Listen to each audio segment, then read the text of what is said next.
Hello friends, good morning. നമ്മുടെ Kerala T V സീരിയലിലേക്ക് എല്ലാവർക്കും സ്വാഗതം. അങ്ങനത്തെ നമ്മുടെ നയനയുടെ കാര്യങ്ങളെല്ലാം ആദർശ് വന്ന് ദേവയാനിയോട് പറഞ്ഞെങ്കിലും ദേവയാനി അതൊന്നും കേൾക്കാൻ പോലും കൂട്ടാക്കിയില്ല. നയനയോടുള്ള വെറുപ്പ് അത് ആദർശിൻ്റെ മുന്നിൽ കാണിക്കുക തന്നെ ചെയ്തു.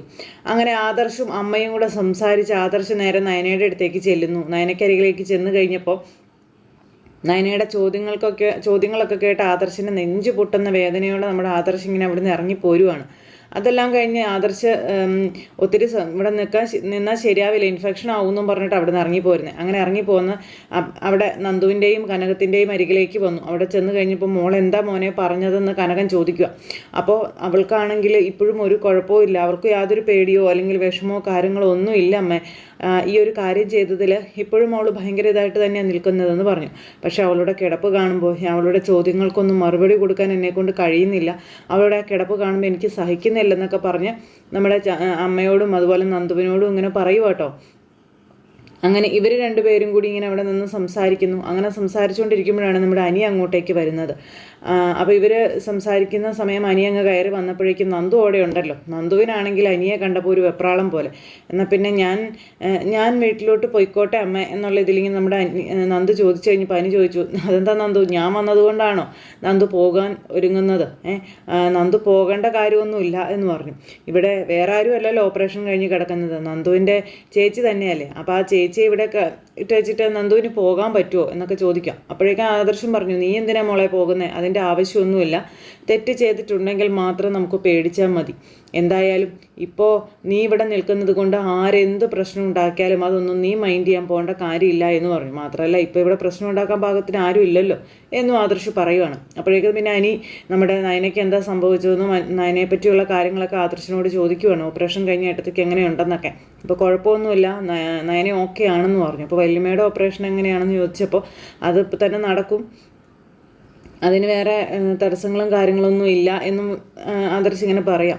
ഏട്ടത്തെ കയറി കാണാനായിട്ട് കഴിയുമെന്ന് ചോദിച്ചപ്പോൾ ഇപ്പം ഞങ്ങൾ കയറി കണ്ടേച്ച് വന്നതേ ഉള്ളൂ എന്ന് പറഞ്ഞു. എന്തായാലും ഏട്ടത്തെ സുഖമായിരിക്കുകയാണല്ലോ ഏട്ടാ, എനിക്ക് സമാധാനമായെന്നും പറഞ്ഞവരിങ്ങനെ പറഞ്ഞുകൊണ്ടിരിക്കുക. ഇതേ സമയത്താണ് അവിടെ അനാമികയോട് അച്ഛനും അമ്മയും പറഞ്ഞു കൊടുക്കുന്നത്, മോളെ നീ ഇങ്ങനെ ഇവിടെ ഇരുന്ന് കഴിഞ്ഞാൽ ശരിയാവത്തില്ല, നീ ഒരു കാര്യം ചെയ്യും, നീ ദേവയാനി ഒന്ന് പോയി കണ്ടിട്ട് വരാൻ. എൻ്റെ പൊന്നെ, കഷ്ടകാലം ഒന്ന് പറയാവല്ലോ.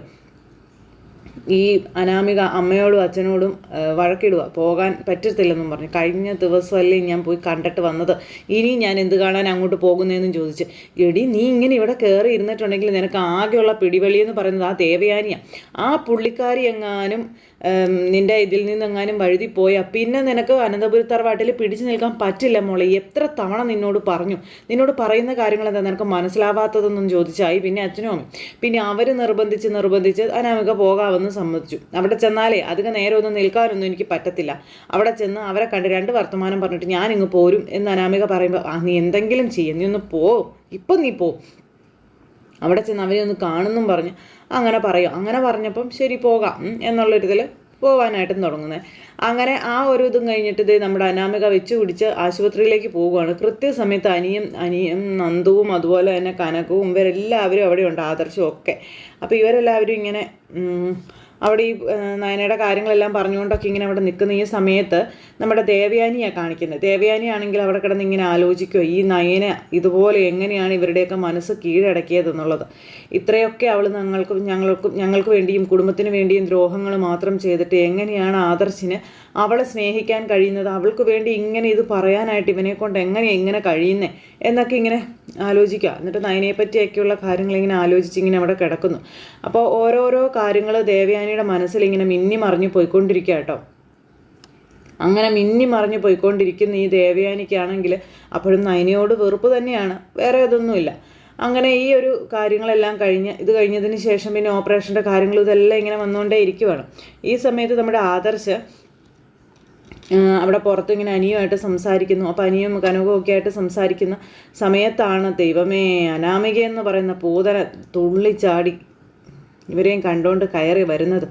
ഇവരെ കണ്ടുകൊണ്ട് കയറി വന്നപ്പോൾ എൻ്റെ ഈശ്വര, ഇനി പറയാൻ വേറെ വാക്കുകൾ വല്ലതും വേണ്ടോ? എൻ്റെ ഈശ്വരന്മാരെ, നല്ല രസമായിട്ടാണ് അവിടുത്തെ അടി നടന്നത്. ഈ പറയുന്ന നന്ദുവിനെ അങ്ങ് കണ്ടു കഴിഞ്ഞപ്പോഴത്തേക്ക് ആട്ടി മുടി വിറഞ്ഞങ്ങ് കയറി വന്നിട്ട്, ഓഹോ അപ്പം നീയും വന്നല്ലേ, നീയും നിൻ്റെ തള്ളയും കൂടി കരുതി കൂട്ടി ചെയ്യുന്നതാണല്ലേ എന്ന് ചോദിച്ചുകൊണ്ട് അനാമിക അങ്ങ് തുടങ്ങിയില്ലേ. അപ്പോൾ ആദർശാണെങ്കിൽ പെട്ടെന്ന് അങ്ങോട്ട് എന്തോ ആവശ്യത്തിന് വേണ്ടി അങ്ങ് മാറുകയും ചെയ്തായിരുന്നു. അപ്പോൾ അനി അവിടെ ഉണ്ടായിരുന്നു. നീ നിൻ്റെ തള്ളയും കൂടെ കരുതി കൂട്ടി ഇങ്ങോട്ട് വന്നതാണല്ലേ ഇവനെ വശീകരിച്ചെടുക്കാനായിട്ട്. ഓ ആദ്യം മോള് വന്നു, പിന്നെ മോള് വന്നിട്ട് കാര്യം നടക്കാത്തത് കൊണ്ട് അമ്മ വന്നു. അമ്മയും മോളും കൂടി എന്നതായി കാണിച്ച കൂട്ടുന്നത്, എൻ്റെ ജീവിതത്തിൽ നിന്ന് ഇവനെ തട്ടിയെടുക്കാനല്ലേ എന്നൊക്കെ ചോദിച്ചുകൊണ്ട് ഇങ്ങനെ ഓരോന്ന് പറയുമ്പം ദേ അനാമികെ, ഇത് ഹോസ്പിറ്റലിലാണ്, നീ ചുമ്മാ ഇവിടെ കിടന്ന് പ്രശ്നം ഉണ്ടാക്കരുതെന്ന് അനി പറഞ്ഞപ്പോൾ നിന്നോടല്ല ഞാൻ സംസാരിക്കുന്നത്, കാമുകയെ പറഞ്ഞപ്പോൾ നിനക്ക് നോവുമെന്ന് എനിക്കറിയാം. നിനക്കൊക്കെ നാണമില്ലേ? ഇവിടെ വല്യമ്മ ഓപ്പറേഷൻ ചെയ്ത് കിടക്കുക, വല്യമ്മയ്ക്ക് സഹായിക്കാൻ വേണ്ടി നിന്റെ പ്രായമുള്ള ഒരു പെൺകുട്ടിയാണ് വന്നിരിക്കുന്നത്. ആ പെൺകുട്ടിയൊക്കെ ചെയ്യുന്ന നന്മ നീ കണ്ടോടി, നിനക്കൊക്കെ നാണം ഉണ്ടോടി, ഉളുപ്പുണ്ടോടി എന്നും ചോദിച്ചുകൊണ്ടാണ് കനകത്തിനോടും നന്ദുവിനോടും അനാമിക പറയണത്. മകളെ കാമുകന് കൊണ്ട് കൊടുക്കാനായിട്ട് വന്നിരിക്കുന്ന തള്ളാന്നും പറഞ്ഞുകൊണ്ട് നമ്മുടെ കനകത്തിനെ ആക്ഷേപിച്ചു അപമാനിച്ചു ഒക്കെ സംസാരിക്കാം. വേണ്ട നിർത്തുന്ന 1000 തവണ നമ്മുടെ അനി പറഞ്ഞു. ആ ഒരു തിളപ്പിലിങ്ങനെ നിൽക്കുമല്ലേ, ആ തിളപ്പ് അങ്ങ് തീരുന്നത് വരെ അനാമിക പറയാമെന്നാണ് വിചാരിച്ചേ. അനാമിക എന്നിട്ട് അവിടെ കിടന്നങ്ങോട്ട് ഉറഞ്ഞു തുള്ളുവാണ്. നീ അങ്ങനെയല്ലേടി, നീ ഇങ്ങനെയല്ലേടി എന്നൊക്കെ പറഞ്ഞു. ഇത് ഞാൻ വല്യമ്മയോട് പറഞ്ഞു കൊടുത്തിട്ടേ ബാക്കി കാര്യമുള്ളൂ. ഇനി നിന്നെ ഒന്നും ഞാനിവിടെ വെച്ച് വാഴിക്കത്തില്ല. അങ്ങനെ ഇവൻ്റെയും എൻ്റെയും ജീവിതം നശിപ്പിക്കാൻ നിന്നെ ഞാൻ സമ്മതിക്കില്ലടി എന്നൊക്കെ പറഞ്ഞു. അവനെ വശീകരിച്ചെടുക്കുക. ഇനിയിപ്പം നിനക്ക് എന്താടി, ഇവൻ്റെ കുഞ്ഞിനെയും കൂടെ വേണമെന്നൊക്കെ ചോദിച്ചുകൊണ്ട് നമ്മുടെ നന്ദുവിനോട് ഈ അനാമിക വളരെ മ്ലേച്ഛമായ രീതിയിൽ സംസാരിച്ച് തീർന്നില്ല. ഒരൊറ്റ അടിയായിരുന്നു അനി അവളുടെ കാരണം തീർത്തിട്ട്. ഇത് പണ്ടേ കൊടുത്തിരുന്നെങ്കിൽ ഇവർക്ക് കുറച്ചെങ്കിലും ഒതുക്കം വന്നേനെ അല്ലേ. ഏതായാലും അനി അടിച്ചപ്പോഴത്തേക്കും ഒരൊറ്റ തിരിയൽ നിന്നിട്ട്, നീ എന്നെ തല്ലിയല്ലേടാന്ന് ചോദിച്ചു. ഇത് ഞാൻ പണ്ടേ ചെയ്യേണ്ടതായിരുന്നു എന്നും തല്ല് കൊള്ളേണ്ട വർത്തമാനങ്ങൾ പറഞ്ഞ തല്ല് കൊള്ളുക തന്നെ ചെയ്യുമെന്നും പറഞ്ഞു. പിന്നെ അനാമികയെ വലിച്ചഴച്ച് അവിടുന്ന് കൊണ്ടുപോയി, ഇവിടുന്ന് പൊടി ഇറങ്ങി എൻ്റെ കൺമുന്നിൽ പോലും ഇനി വന്നു പോയേക്കരുത്, നാണം കെട്ടവളെന്നും പറഞ്ഞുകൊണ്ട് അനി അങ്ങോട്ട് അത്രയും നേരം അനി ആ ഹോസ്പിറ്റലിലാണല്ലോ എന്നോർത്ത് സമീപനം പാലിച്ചു നിന്നു. പക്ഷേ ഇവളുടെ നാവ് എല്ലില്ലാത്ത രീതിയിൽ അല്ലെങ്കിൽ കെട്ടിയിടാൻ പറ്റാത്ത രീതിയിൽ ഇങ്ങനെ പോയിക്കൊണ്ടിരിക്കുന്ന സമയത്ത് അനിയല്ല ആരാണെങ്കിലും പ്രതികരിച്ചു പോകും. അതാണ് അനിയും ചെയ്തുള്ളൂ. അപ്പോഴേക്കും കനകയൊക്കെ അയ്യോ എന്ന് പറഞ്ഞിങ്ങനെ നിൽക്കുക. എന്നിട്ട് നന്ദുവിനോട് അനാമിക ചോദിക്കും, നിനക്ക് സമാധാനമായില്ലേടി? ഇത് കാണാൻ വേണ്ടിയിട്ടല്ലേടി നീ കാത്തു നിന്നത്? ഇതിന് വേണ്ടിയിട്ടല്ലേടി നീ ഇവനെ ഇങ്ങോട്ട് വിളിച്ചു വരുത്തിയെന്നൊക്കെ ചോദിക്കുമ്പം നീ എന്തൊക്കെ അനാവശ്യങ്ങൾ അനാമിക ഈ പറയുന്നത്? നിൻ്റെ നാവിൻ്റെ കുഴപ്പം കൊണ്ടാണ് അനി നിന്നെ തല്ലിയത്. പറയേണ്ട കാര്യങ്ങളും പറയാൻ പാടില്ലാത്ത കാര്യങ്ങളും ഏതാണെന്ന് വകതിരിവോടെ നോക്കിയിട്ട് വേണം സംസാരിക്കാനെന്ന് പറഞ്ഞു. അപ്പോൾ കനകവും പറഞ്ഞു, മോള് വായിൽ വരുന്നൊക്കെ വിളിച്ചു പറഞ്ഞാൽ ഇപ്പുറവശത്ത് നിൽക്കുന്നവർക്കുണ്ടാകുന്ന വേദന എന്താണെന്ന് നിനക്കറിയാവോ എന്നൊക്കെ ചോദിച്ചപ്പോൾ തെറ്റ് ചെയ്യാതെ ഇങ്ങനെ ഓരോന്ന് കേൾക്കേണ്ടി വരുന്നതിൽ വലിയ വിഷമമുണ്ടെന്നൊക്കെ ഇങ്ങനെ പറയാം. അനിയെ വശീകരിച്ചെടുക്കാനായിരുന്നെങ്കിൽ എൻ്റെ മോൾക്ക് ഇതിന് മുന്നേ തന്നെ പറ്റുമായിരുന്നു. അനിയുടെ ജീവിതത്തിലേക്ക് അനാമിക മോൾ ഒരിക്കലും ഭാര്യയായി കടന്നു വരില്ലായിരുന്നു എന്നൊക്കെ പറയുമ്പോൾ അത് നിങ്ങൾക്ക് പറ്റിയൊരു അബദ്ധം. എന്തായാലും എന്നെ ഒഴിവാക്കിയിട്ട് ഇവൻ്റെ ജീവിതത്തിലേക്ക് മോളെ കയറ്റാൻ വേണ്ടിയാണ് നിങ്ങൾ നോക്കുന്നതെന്ന് എനിക്ക് നന്നായിട്ട് അറിയാമെന്ന് പറഞ്ഞുകൊണ്ട് വീണ്ടും കനകത്തിനോട് ചുമ്മാ കയർത്ത് സംസാരിക്കാം. നിനക്ക് കാണിച്ച് തരാമെന്നും പറഞ്ഞു. നീ എന്ത് കാണിക്കാനാണ്, നീ ഇപ്പോൾ കാണിക്കണമെന്നും പറഞ്ഞ് അനി ഇങ്ങനെ പിടിച്ച് വലിച്ചഴിച്ച് ഇവളെ കൊണ്ടുവന്ന് പുറന്തള്ളുവാണ്. അങ്ങനെ പോടി പുല്ലേ എന്നുള്ളൊരു രീതിയിൽ കാണിച്ച് തരാടാ ഞാനൊന്നും പറഞ്ഞുകൊണ്ട് ഇങ്ങനെ പോവുക. അപ്പോഴേക്കും നമ്മുടെ നന്ദു കനകവും പറഞ്ഞു, തല്ലണ്ടായിരുന്നു മോനെന്ന്. പിന്നെ നിങ്ങളും കേട്ടതല്ലേ അവളുടെ നാവിൽ നിന്ന് വീണ വർത്തമാനങ്ങൾ എന്തൊക്കെയാണെന്ന്. ഇതല്ലാതെ ഞാൻ പിന്നെ എന്താ ചെയ്യേണ്ടതെന്ന് ചോദിച്ചു. അപ്പോൾ അങ്ങനെ അതും പറഞ്ഞ് നേരെ വല്യമ്മയുടെ അടുത്തേക്ക് പോയി. വല്യമ്മയുടെ അടുത്തേക്ക് ചെന്നിട്ട് വല്യമ്മയോട് പറയാനൊന്നും പറ്റത്തില്ലല്ലോ. അങ്ങനെ അനി വല്യമ്മയും കണ്ടു. അതുപോലെ തന്നെ വല്യമ്മയുടെ ആ ഒരു ഇതെല്ലാം അറിഞ്ഞിട്ട് അനി ഇങ്ങനെ അവിടെ നിൽക്കുക. ഈ സമയത്ത് തുള്ളിച്ചാടി മകളുടെ അടുത്തേക്ക് ചെല്ലുവാണ്. മകൾ അച്ഛൻ്റെ അമ്മയുടെ അടുത്തേക്ക് ചെല്ലുവാണ്. അവിടെ ചെന്ന് കഴിഞ്ഞപ്പോഴത്തേനും ദേവയാനിയെ കണ്ട മോളെന്ന് ചോദിച്ചുകൊണ്ട് നിൽക്കുന്നത് അമ്മ. അപ്പം കണ്ടു, ഇത് കണ്ടോയെന്ന് ചോദിച്ചു. അയ്യോ ഇതെന്ത് പറ്റിയതാണെന്ന് രേവതി ചോദിച്ചു. അവനെന്നെ തല്ലിയതാ. ആര്? അനി. എന്തിന്? നിന്നെ എന്തിനും ഒരു കാര്യമില്ലാണ്ട് അവൻ തല്ലുന്നേ? അവൾക്ക് വേണ്ടിയിട്ട്. അവളുടെ തള്ളയും അവിടെ വന്ന് നിപ്പുണ്ടായിരുന്നു അവനെ വശീകരിക്കാനായിട്ട്. അവരുടെ മുന്നിൽ അവൻ ആളാകാൻ വേണ്ടി എന്നെ തല്ലിയതാണെന്നും പറഞ്ഞുകൊണ്ട് ഇങ്ങനെ പറയുമ്പോൾ അങ്ങനെയൊക്കെ സംഭവിച്ചോ? ഇതങ്ങനെ വിട്ടാൽ പറ്റത്തില്ലല്ലോ എന്ന് പറഞ്ഞായേ.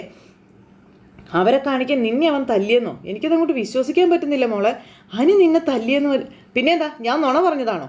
ഇനി അവൻ്റെ മുന്നിലേക്ക് പോകാൻ പോലും നിങ്ങൾ എന്നോട് പറഞ്ഞു പോയേക്കരുതെന്ന് പറഞ്ഞു. അപ്പോഴത്തേക്കും വേണു എന്താ ഇവിടെയെന്ന് ചോദിച്ച് ഇറങ്ങി വന്നു. നിങ്ങളിത് കണ്ടോ? എന്ത്? അവൻ ഇനി നമ്മുടെ മോളെ തല്ലി. നിന്നെ തല്ലിയെന്നോ?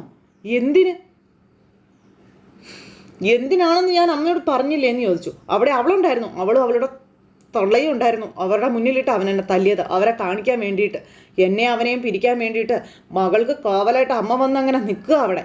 രണ്ടെണ്ണങ്ങളും കൂടെ ഹോസ്പിറ്റലിലുണ്ട് ഇപ്പോൾ 24 മണിക്കൂറോന്നും പറഞ്ഞുകൊണ്ടിങ്ങനെ ഈ അനാമിക പറയുക കേട്ടോ. അപ്പം അനാമിക ഇങ്ങനെ പറഞ്ഞപ്പോൾ അച്ഛൻ പറയുക, ഇപ്പം നിനക്കിട്ടൊരു തല്ല് കിട്ടിയത് നന്നായി മോളേന്ന്. അച്ഛൻ എന്ത് വർത്തമാനം ഈ പറയുന്നേ?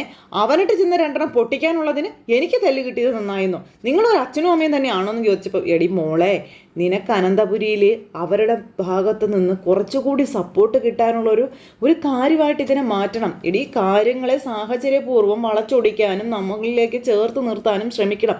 നിന്നോടിത് എത്ര പ്രാവശ്യം പറഞ്ഞു തന്നു, നിനക്കിത് മനസ്സിലാകുന്നില്ലേ എന്ന് അച്ഛൻ മകളോട് ചോദിക്കുക. ഇതിപ്പോൾ എന്ത് ചെയ്യണമെന്നാണ് വേണുവേട്ടൻ പറയുന്നതെന്ന് രേവതി ചോദിച്ചപ്പോൾ, ഈ മുഖത്തെ പാടും വെച്ച് അനന്തപുരിയിലേക്ക് പോകണം. അനി നമ്മുടെ മോളെ തല്ലിയത് അനന്തപുരിയിൽ ഒരു വലിയ പ്രശ്നമാക്കണം. അങ്ങനെ പ്രശ്നമാക്കി കഴിയുമ്പോൾ എല്ലാവരും ഒന്നുകൂടി അവളുമാരോട് തിരിയും, നമ്മുടെ മോളെ ചേർത്ത് പിടിക്കും. അതുപോലെ തന്നെ ഇവളെ അനന്തപുരിയിൽ നിർത്താനും മതി. ഇനിയിപ്പോൾ ഞാൻ അനന്തപുരിയിലേക്ക് പോവില്ല. എനിക്ക് അവൻ്റെ മുഖം കാണുന്നത് പോലും എനിക്ക് വെറുപ്പാണ്. അവനെന്നെ തല്ലിയതോടെ എനിക്ക് അവനോടുണ്ടായിരുന്ന ബാക്കി ഇതും പോയി എന്ന് പറഞ്ഞപ്പം, നിനക്ക് അവനോടുണ്ടോ ഇല്ലയോ എന്നുള്ളതൊന്നും അല്ല. ഇപ്പം നമുക്ക് അനന്തപുരിയാണ് നമ്മളുടെ പിടിവള്ളി.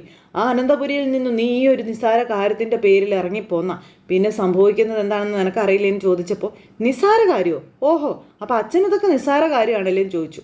മകള്, എടി മോളെ, ഞാൻ പറയുന്നത് നീ ഒന്ന് മനസ്സിലാക്കാൻ അച്ഛൻ പറയാം. എന്നിട്ട് മോളെയും വെച്ച് പിടിച്ച് പോവുക അനന്തപുരിക്ക്. അപ്പോഴാണ് ആദർശും അതുപോലെ കനകവും ഒക്കെ കൂടെ അവിടെ നിന്ന് ഈ കാര്യങ്ങൾ സംസാരിക്കുന്നത്. അതായത് ആദർശ് വന്നു കഴിഞ്ഞപ്പോഴത്തേക്ക് ഇവിടെ നടന്ന കാര്യങ്ങളെല്ലാം ആദർശിനോട് ഇവർ പറയുക. അപ്പോൾ അത് കേട്ട് കഴിഞ്ഞപ്പോഴത്തേക്കും ആദർശ് ഭയങ്കര ഇതായി. നീ തല്ലണ്ടായിരുന്നു എന്നും പറഞ്ഞു. ഇനി അതും നയനമോളുടെ തലയിൽ കുറ്റം വരും എന്നും പറഞ്ഞുകൊണ്ടാണ് കനകത്തിനും അതുപോലെ തന്നെ നന്ദുവിനും ടെൻഷനും പേടിയും. അതൊന്നും ഓർത്ത് നിങ്ങൾ വിഷമിക്കേണ്ട, നയനെ ആരും ഒന്നും പറയാനോ ചെയ്യാനോ പോകുന്നില്ല എന്ന് ആദർശ് പറയുക. പിന്നെ ഇനിയിപ്പോൾ പറഞ്ഞാൽ തന്നെ അമ്മയ്ക്ക് അവളാണ് കരൾ കൊടുത്തത് എന്നുള്ള സത്യം അറിയാത്തിടത്തോളം അമ്മ അവളെ കുറ്റപ്പെടുത്തിക്കൊണ്ട് തന്നെ ഇരിക്കും. അമ്മയോട് നമുക്ക് ചെന്ന്, അപ്പോൾ അനി പറഞ്ഞു, നമുക്ക് വല്യമ്മയോട് ചെന്ന് പറഞ്ഞാലോ ഏട്ടാന്ന് ചോദിച്ചു കഴിഞ്ഞപ്പോൾ, നീ എന്താടാ ഈ പറയുന്നത്? ഇപ്പം അമ്മയോട് അങ്ങനെ പറയാൻ പറ്റുമോ? ഇപ്പം അമ്മയോട് നയനയാണ് അമ്മയ്ക്ക് കരൾ ദാനം ചെയ്യാൻ പോകുന്നതെന്ന് അറിഞ്ഞാൽ അത് അമ്മ നിരസിക്കുകയേ ഉള്ളൂ. ഈ ഓപ്പറേഷൻ തന്നെ വേണ്ട എന്നൊരു പക്ഷേ അമ്മ പറഞ്ഞു കളഞ്ഞേക്കും. അങ്ങനെ വന്നാൽ നമ്മൾ എന്ത് ചെയ്യും എന്ന് ചോദിക്കുക. അതുകൊണ്ട് തൽക്കാലം ഓപ്പറേഷൻ കഴിയുന്നത് വരെ ഒന്നും അമ്മയോട് പറയണ്ട എന്ന് പറഞ്ഞു. അപ്പോൾ അമ്മയോട് അത് പറയണ്ട എന്ന് പറഞ്ഞു കഴിഞ്ഞപ്പോഴത്തേക്ക് നമ്മുടെ അനിയ എന്നിട്ട് ആദർശ് കുറേ ഇത് പറയാം. അപ്പം ഞാൻ സഹി കെട്ടിട്ടാ ഏട്ടാ തല്ലിപ്പോയത്, അതുപോലത്തെ വൃത്തികെട്ട വാക്കുകൾ അവളുടെ വായിൽ നിന്ന് വീണുകൊണ്ടേ ഇരുന്നത്, അത് സഹിക്കാൻ മേലാത്തത് കൊണ്ടാണ് ഞാൻ എന്നും പറഞ്ഞുകൊണ്ട് നമ്മുടെ അനി ഇങ്ങനെ പറയാം. അപ്പോൾ എനിക്ക് മനസ്സിലാകൂടാന്ന് പറയാം. അപ്പോൾ സങ്കടത്തോടെ അനി അങ്ങ് പോയി കഴിഞ്ഞപ്പോൾ ആദർശ് ഇവരോട് പറയുവാണ്, മറ്റെന്തിനേക്കാളും വലുത് എനിക്ക് അവൻ്റെ ജീവിതമാണ്. എത്രയൊക്കെ പ്രശ്നങ്ങളുണ്ടായാലും അവൻ്റെ ജീവിതം നല്ല രീതിയിൽ മുന്നോട്ട് പോകണമെന്ന് മാത്രമേ എനിക്ക് ആഗ്രഹമുള്ളൂ എന്ന് പറഞ്ഞു. അതുകൊണ്ട് ഇപ്പോൾ ഈ നടന്ന കാര്യങ്ങളൊന്നും നയനയോടും പറയണ്ട, അമ്മയോടും പറയാനൊന്നും നിൽക്കണ്ട എന്നുള്ള രീതിയിൽ ഇങ്ങനെ നമ്മുടെ ആദർശ് അവിടെ നിന്ന് ഇങ്ങനെ പറയാം. അവർ മാക്സിമം പ്രശ്നങ്ങൾ ഇങ്ങനെ ഒഴിവാക്കി അവർ കൊണ്ടുപോകുമ്പോഴേക്കും ഇതെല്ലാം കൂടെ കെട്ടിപ്പൊക്കി വലിയ ഒരു കുത്തമ്മീനാറാക്കിക്കൊണ്ട് അനന്തപുരിയിലേക്ക് ആ പിശാചുക്കൾ മൂന്നും കൂടി അങ്ങ് കയറി ചെല്ലുവാണ്. അവിടെ ചെന്നപ്പോൾ നമ്മുടെ ജാനകിയമ്മ ഞെളിഞ്ഞ് അങ്ങനെ അവിടെ ഇരിപ്പുണ്ട്. മോളെ കണ്ടപ്പോഴത്തേക്ക്, മോള് വന്നോന്നും ചോദിച്ചുകൊണ്ട് ഇങ്ങനെ ചെന്ന് മോളെ കെട്ടിപ്പിടിക്കും കേട്ടോ. മോളാണെങ്കിൽ ഭയങ്കര കലിപ്പിലും അതുപോലെ ഇവരുടെ മുന്നിൽ ഭയങ്കര കരച്ചിലൊക്കെ അഭിനയിച്ച് ഇങ്ങനെ നിൽക്കുക. അപ്പോൾ മോള് വന്നു, മോളെ കൊണ്ടുവരാതെ പിന്നെ ഞങ്ങൾ എന്ത് ചെയ്യാനാണെന്ന് രേവതി ചോദിച്ചു. രേവതി ചോദിച്ചു കഴിഞ്ഞപ്പോൾ, എന്താ രേവതി, എന്തു പറ്റിയെന്ന് ചോദിച്ചു. ഇനി എന്ത് പറ്റാനാ, ഞങ്ങളുടെ കുഞ്ഞിനെ ഞങ്ങളൊന്നും നുള്ളി പോലും നോവിച്ചിട്ടില്ല. അങ്ങനെയാണ് ഞങ്ങളുടെ കുഞ്ഞിനെ ലാളിച്ചും സ്നേഹിച്ചും വളർത്തിയത്. ഇപ്പോഴേ ഒരു കല്യാണം കഴിഞ്ഞതോടുകൂടി അവൾക്ക് അടി വരെ കിട്ടാൻ തുടങ്ങിയെന്ന് പറഞ്ഞു. അപ്പോൾ ജാനകി ചോദിച്ചു, അടിയോ? എവിടുന്ന് അടി കിട്ടി? ആരടിച്ചു? നിങ്ങൾ എന്തൊക്കെയാണ് പറയുന്നത്? എനിക്കൊന്നും മനസ്സിലാകുന്നില്ലല്ലോ എന്ന് പറയുന്നത് കേട്ടപ്പോൾ, നോക്ക്, എൻ്റെ മോളുടെ കവളത്ത് നോക്ക്, നിങ്ങളുടെ മോൻ അനി തല്ലിയതാണെന്ന് പറഞ്ഞു. അപ്പോഴേക്കും ഇങ്ങനെ വലിയ കാര്യമായിട്ട് ഇങ്ങനെ പിടിച്ച് നോക്കുക ജാനകി. അതെ, നേരാണോ മോളെന്ന് ജാനകി ചോദിച്ചപ്പോൾ, അതെ അമ്മേ, അനി എന്നെ തല്ലിയതാ, അതും അവളുമാർക്ക് വേണ്ടിയിട്ട്. ആ കനകത്തിനും അതുപോലെ നന്ദുവിനും അവളുമാർ രണ്ടുപേരും അവിടെ ഉണ്ടായിരുന്നു. അവളുമാരുടെ മുന്നിലിട്ടാ എന്നെ അനി തല്ലിയത്. എനിക്ക് അനിയുടെ ജീവിതത്തിൽ ഒരു സ്ഥാനവും ഇല്ലെന്ന് അവളുമാരെ അറിയിക്കാൻ വേണ്ടി അനി കാണിച്ചു കൂട്ടുന്ന ഇതെന്നൊക്കെ പറയുമ്പോൾ, അങ്ങനെ അവൻ ചെയ്തോ എന്ന് ജാനകി ചോദിക്കാം. എന്താ മകൻ ചെയ്ത കാര്യം പറഞ്ഞപ്പോൾ ജാനകിക്ക് അങ്ങ് വിശ്വാസമായില്ലേ എന്ന് രേവതി ചോദിക്കാം. അനിയെ തട്ടിയെടുക്കാൻ വേണ്ടിയിട്ട് ഏത് നേരവും ഇപ്പം അമ്മയും മോളും കൂടെ ഹോസ്പിറ്റലിൽ വന്ന് കിടപ്പാ അവിടെ. അപ്പം പിന്നെ എപ്പോൾ വേണമെങ്കിലും അനിയെ കാണുകയും അനിക്ക് മകളോട് സൊള്ളാനുള്ള അവസരം ഉണ്ടാക്കി കൊടുക്കുകയൊക്കെ ചെയ്യാവല്ലോ എന്നും പറഞ്ഞുകൊണ്ട് രേവതി ഇങ്ങനെ ജാനകിയുടെ മനസ്സിലേക്കും തീപ്പൊരികൾ എറിഞ്ഞു കൊടുത്തുകൊണ്ടേയിരിക്കുന്നു, വിഷം കുത്തിവെച്ച് കൊടുത്തുകൊണ്ടേയിരിക്കുന്നു. അപ്പം ഞങ്ങളൊന്നും ജീവിച്ചിരിക്കുമ്പോൾ ഒരിക്കലും അതിന് സമ്മതിക്കില്ലെന്ന് ജാനകി പറഞ്ഞ് ഇങ്ങനെ നാവെടുത്ത് അകത്തേക്ക് ഇടുന്നതിന് മുമ്പ് അതിന് നിങ്ങൾ സമ്മതിക്കേണ്ട കാര്യമൊന്നുമില്ല, എല്ലാ സാമർഥ്യവും അറിഞ്ഞവരാണല്ലോ ആ അമ്മയും മക്കളും, അതുകൊണ്ട് തന്നെ അവളുമാരിതാൽ ഇതിൻ്റെ അപ്പുറവും ചെയ്യുമെന്നും പറഞ്ഞുകൊണ്ട് ഭയങ്കര പ്രശ്നവും കാര്യങ്ങളും ഒക്കെ. അപ്പം അങ്ങനെ ആ ഒരു കാര്യങ്ങളും ഒക്കെ ആയിട്ട് അതെ ഇന്നത്തെ നമ്മുടെ കഥ വരുന്നുണ്ട്. അപ്പോൾ എല്ലാവരും കാത്തിരുന്ന് കാണണം കേട്ടോ. ഇന്നത്തെ കഥയിലെ സിറ്റുവേഷൻ ഇത് തന്നെയായിരിക്കും. ഡയലോഗുകളിൽ ചെറിയ ചെറിയ മാറ്റങ്ങളും കാര്യങ്ങളൊക്കെ സംഭവിച്ചാലും സിറ്റുവേഷൻ ഇന്നത്തെ കൊഴുപ്പിക്കുന്ന അടിപൊളി ഈ സിറ്റുവേഷനൊക്കെ തന്നെയാണ് കേട്ടോ. അപ്പോൾ എല്ലാവരും കാത്തിരുന്ന് കാണണേ. എല്ലാവർക്കും നല്ലൊരു ദിവസം ആശംസിക്കുന്നു. എല്ലാവരുടെയും സപ്പോർട്ടിനും സ്നേഹത്തിനും ഒത്തിരി നന്ദി അറിയിക്കുന്നു. അടുത്ത സൂപ്പർ ഹിറ്റ് കഥകളുമായി കാണുന്നത് വരെ എല്ലാവർക്കും നന്ദി. അതോടൊപ്പം നമ്മുടെ ചാനൽ ആദ്യമായിട്ട് കാണുന്നവരുണ്ടെങ്കിൽ ഒന്ന് സബ്സ്ക്രൈബ് ചെയ്യണേ. തൊട്ടടുത്ത് കാണുന്ന ബെൽ ബട്ടൺ എനേബിൾ ചെയ്ത് കഴിഞ്ഞിട്ടുണ്ടെങ്കിൽ നമ്മുടെ വീഡിയോസ് എപ്പോഴും നിങ്ങളുടെ ഫോണിലേക്ക് നോട്ടിഫിക്കേഷനായിട്ട് വരുന്നതും കഥകൾ നിങ്ങൾക്ക് എളുപ്പത്തിൽ കേൾക്കാൻ കഴിയുന്നതായിരിക്കും. അപ്പോൾ ഇന്ന് വരെ നിങ്ങൾ തന്ന എല്ലാ സപ്പോർട്ടിനും ഒരുപാട് നന്ദി ഹൃദയത്തിൻ്റെ ഭാഷയിൽ അറിയിച്ചുകൊണ്ട് നിർത്തുന്നു. അടുത്ത സൂപ്പർ ഹിറ്റ് വീഡിയോകളും അതുപോലെ കഥയും കഥാവിശേഷങ്ങളും ഒക്കെ ആയിട്ട് കാണാമെന്നുള്ള ശുഭപ്രതീക്ഷയോടുകൂടി നിർത്തുന്നു. എല്ലാവർക്കും നന്ദി. See again, take care, bye bye, Tata.